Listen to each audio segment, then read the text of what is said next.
बिहार में सीट बंटवारे को लेकर अजीम इत्तेहाद में खींचतान चरम पर है। कांग्रेस का कहना है कि वो सभी 243 सीटों पर चुनाव के लिए तैयार है, तो आरजेडी ने भी पलटवार किया है। हालांकि तेजस्वी यादव और राहुल गांधी के दरमियान बातचीत जारी है।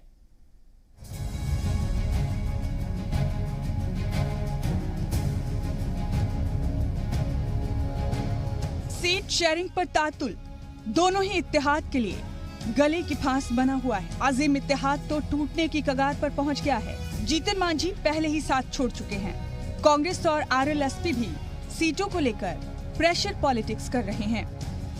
अजीम इत्तेहाद में सीट शेयरिंग को लेकर इंतखाब के ऐलान से पहले ही बात बिगड़ गई थी। पहले जीतन राम मांझी ने अजीम इत्तेहाद से किनारा कर लिया, उसके बाद उपेंद्र कुशवाहा और अब कांग्रेस ने भी आरजेडी को इंतबाह दे दिया है। तेजस्वी यादव की मनमानी से सभी पार्टियां नाराज हैं। बिहार इंतखाब के लिए कांग्रेस स्क्रीनिंग कमेटी के सदर अविनाश पांडे ने साफ कह दिया है कि सभी 243 सीटों पर इंतखाब लड़ने के लिए कांग्रेस पूरी तरह से तैयार है। आरजेडी के साथ सीटों का बंटवारा काबिले एजाज रहता है, तभी साथ इंतखाब लड़ेंगे। हमने 243 सीटों पर अपनी पूरी तैयारी कर रखी है। अगर गठबंधन होता है तो इस ताकत को, इस रणनीति को हम हमारे सहयोगी के लिए, जहां पर वो लड़ रहे हैं उनकी मदद के लिए इसको उपयोग करेंगे। कांग्रेस की धमकी पर आरजेडी ने पलटवार किया है। पार्टी तर्जुमान मृत्युंजय तिवारी ने कहा है कि कांग्रेस साथ छोड़ेगी तो आरजेडी भी 243 सीटों पर इंतखाब लड़ने को तैयार है।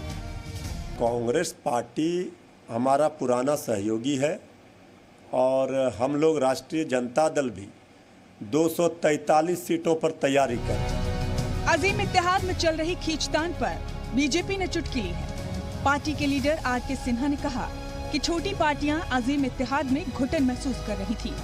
अब कांग्रेस ने भी अपने तेवर दिखा दिए हैं। अब कांग्रेस भी पूरे 243 सीटों के लिए उम्मीदवार तय कर रही है।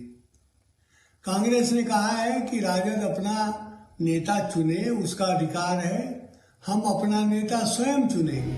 अजीम इत्तेहाद की उठापटक पर जेडीयू तर्जुमान राजीव रंजन का कहना है कि कांग्रेस बगैर बैसाखी के चल नहीं सकती। आरजेडी उसकी बैसाखी है, लेकिन अब वो भी कमजोर हो चुकी है।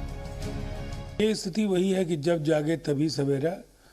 लेकिन हम जानते हैं कि कांग्रेस के नेतृत्व में ये संकल्प और इच्छा शक्ति का सर्वथा अभाव है। वो ऐसा फैसला नहीं ले। 2015 के इंतखाब की बात करें तो कांग्रेस 41 सीटों पर इंतखाब लड़ी थी और 27 सीटों पर जीती थी। इस बार कांग्रेस लीडर 70 से 80 सीटों की मांग कर रहे हैं, जबकि आरजेडी उन्हें 50 से 55 सीटें देने को तैयार है। फिलहाल राहुल गांधी और तेजस्वी यादव के बीच बातचीत जारी है। अब देखना यह है कि सीटों की तस्वीर कब साफ होती है। दूसरी तरफ आरएलएसपी का मामला अभी तक उलझा हुआ है। ब्यूरो रिपोर्ट, जी मीडिया।